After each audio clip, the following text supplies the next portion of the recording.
Noi abbiamo chiesto le motivazioni prima di tutto del mancato inserimento e chiediamo di esserci perché dai dati progettuali e anche dallo screening dell'impatto ambientale risulta con grande chiarezza che il comune di Casier sarà altamente interessato alla ricaduta delle polveri. Tra l'altro i venti prevalenti sono verso est, per cui proprio nella nostra direzione. Insomma, chi sosterrà sull'ansia del meraviglioso parco naturalistico del Sila Casier avrà anche una bella vista sul comignolo dell'inceneritore e chi farà jogging sul conosciutissimo percorso pedonale che costeggia il fiume Sila e la cosiddetta Restera respirerà i fumi che usciranno dal termovalorizzatore di Silea, proprio sull'altra sponda, sempre che di termovalorizzatore si possa parlare, visto che l'impianto per funzionare necessita di una quantità di energia maggiore di quella prodotta. E così si è creato a Casier un comitato per dire no agli inceneritori che un'industria vorrebbe, ben due a pochi chilometri di distanza l'uno dall'altro, per un totale di 550.000 tonnellate di rifiuti speciali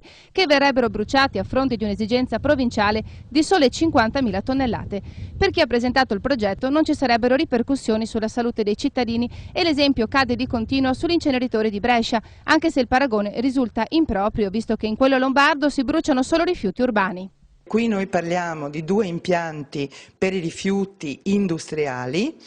mentre gli altri sono per i rifiuti solidi urbani. Tra l'altro vorrei anche ricordare che non sono preoccupazioni della serie non nel mio giardino, ma che a Brescia hanno chiuso le stalle perché il latte è inquinato dalla diossina. L'amministrazione comunale di Casier lancia allora una sfida: creare la differenziata anche per le industrie. Noi abbiamo, io lo dico anche come una provocazione, noi abbiamo previsto all'interno della nostra zona industriale,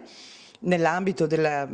trasformazioni previste dal PAT, un'area da destinare anche a una specie di CERD per le aziende, per un avvio di una raccolta differenziata delle aziende a livello locale.